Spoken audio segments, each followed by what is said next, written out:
Grabe naman yung tignan nyo naman kung gaano kaangas si Chubbs ngayon mga port oh. Tapang.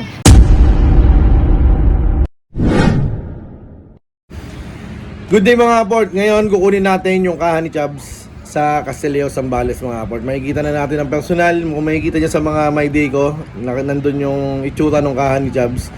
Pero ngayon, the moment of truth, makikita natin siya ng personal mga port.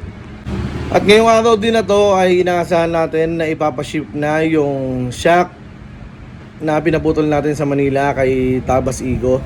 And shoutout sa iyo boss. Ito makikita nyo si Chubbs mga port, ayan no? Excited na yan na mabuo. Kaya lang kahit makuha natin yung kaha niya ngayon na hindi pa natin makakabit dahil hihintayin pa natin yung shock. Kaysa naman ikabit natin tapos pagkakabit natin yung shock magbabaklas na naman. Kasi nakatago to sa kaha. Kaya hindi, pag magkakabit tayo ng shock, tatanggalin pa natin yung kaha. Kaya hindi muna natin kakabit yun. Kukunin lang natin ngayon at mapakita ko sa inyo kung paano siya binugahan ng tropa natin. Let's go! At dito mga port, makikita nyo kung paano binugahan ng tropa natin na si Lance Rivera yung kaha natin mga port. Ayan, no? Ito yung panlikod na part ng kaha natin mga port. Ayan, grabe naman no. Hindi tinipid mga port. Talagang buga kung buga. Baka Lance Rivera yan. At dito naman sa part na to mga port ay yung sa harapan naman natin yung binubugahan ni tropa. Nakita nyo hanggang kasulok-sulukan yan mga port. Ganyang katindi yan. Mga pashish ka talaga 120. Gago! Ay, ba yun? At ito na nga mga port yung finished product. Kung makikita nyo napaka-glossy mga port oh. Talaga naman napakaangas yan. Pag madilim kala mo itim siya mga port, pero pag niliwanagan yan purple yan mga port. Ito tignan nyo.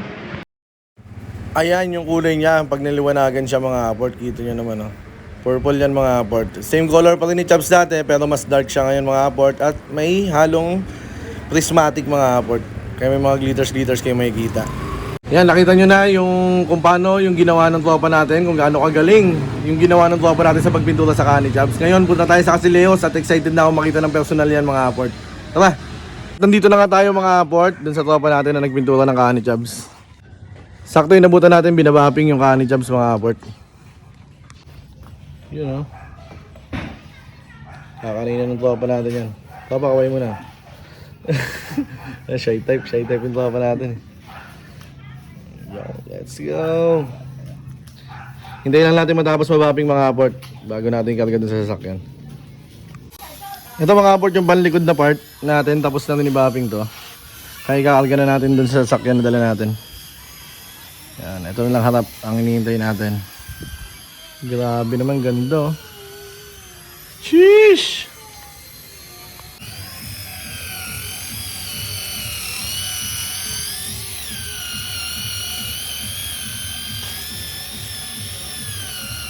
At ito na mga port, tapos na i-bapping yung kaha ni Chubbs. Yan, uuwi na tayo mga port. Yan, pinupunasan nila lang ni Bay. Pinahirapan mo si Bay, Chubbs.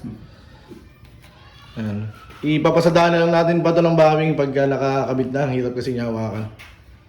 At syempre bumiyahin na tayo agad. Pabalik na Olongapo. Dala na natin yung kaha ni Chubbs. Let's go! At nandito na nga tayo sa garahe mga port. Nandito na si Chubbs. Yan, maya ibaba na natin yung kaha ni Chubbs mga port. At ikakasa na natin siguro yung harapan. Kasi sa harapan wala naman na tayong gagawin. Pwede na natin ikasa yung harapan. Tapos huli na lang natin yung likod mga port. At ngayon mga port, bagong araw ay ngayon natin ikakasa yung harapan na kaha ni Chubbs. Kasi hindi natin nakasa kagabi dahil busy tayo. Ngayon ikakasa natin yung harapan para makita na natin yung mukha ni Chubbs ngayon mga port sa bagong itsura niya.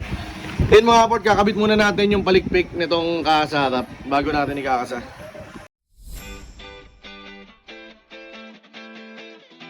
Okay na mga port, nakabit na natin itong palikpik at kinabit na rin natin yung winkle niya mga port. Ngayon kasa na natin sa harapan ni Chubbs. A few moments later. Grabe naman yung tignan nyo naman kung gaano kaangas si Chubbs ngayon mga port oh. Tapang. Ngayon papasadahan natin ng bapping pa to konti. Kasi mas madali siyang i-bapping na nakakabit bago natin ikabit yung decals niya mga port sa harapan. Yung sa likod, hindi muna natin ikakabit kasi hinihintay pa natin dumating yung shock na pinaputol natin. Pero expected ko na ngayon darating yon, kaya baka may isama ko na dito sa video mga port. Or kung hindi man, baka sa next video na tayo magkabit ng shock tsaka kaha sa likod. Let's go! Ngayon mga port, nakasan natin yung kaha sa harap. Lilinisin ko na lang yung mga tinabas ko dito nung nakaraan. Ayan yung mga yan. Liliyahin ko yung mga tabas.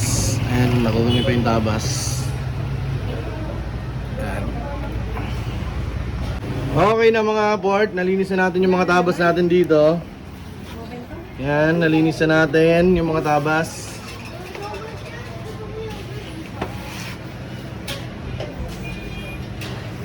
Ngayon, babaping na lang natin itong harapan muna mga port. Let's go! Kung mapapansin nyo mga port, makintab na to kasi nabaping na to ng tropa natin na nagpintura na si Lance. Maraming salamat tropa! Yan, napaka-solid ng buga talaga ni Lance Rivera. Ngayon, babaping lang natin ito ulit para mas makintab pa. Para mas solid pa mga port.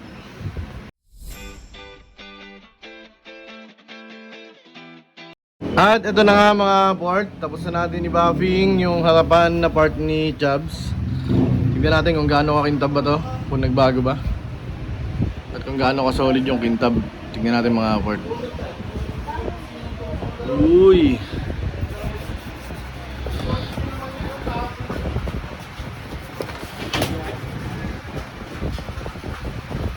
Grabing kintab mga port, no?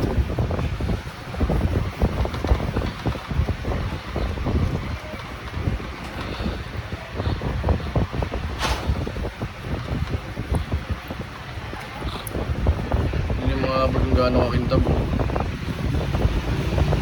Grabe, grabe!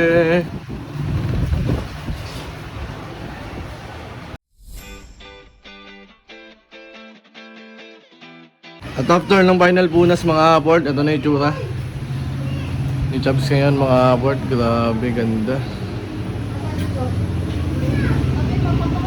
Kintab mga port, oh. Parang salamin. At dahil di pa nga dumarating yung shock natin mga port, di pa natin makasa yung kaha sa likod. Hanggang dito lang muna tayo mga port. Ito, pakita ko lang sa inyo kung ano yung tsura ni Chubbs ngayon. Chubbs 2.0. Let's go! Hanggang dito na lang muna tayo mga port. Abangan nyo yung mga susunod na video. Bye-bye!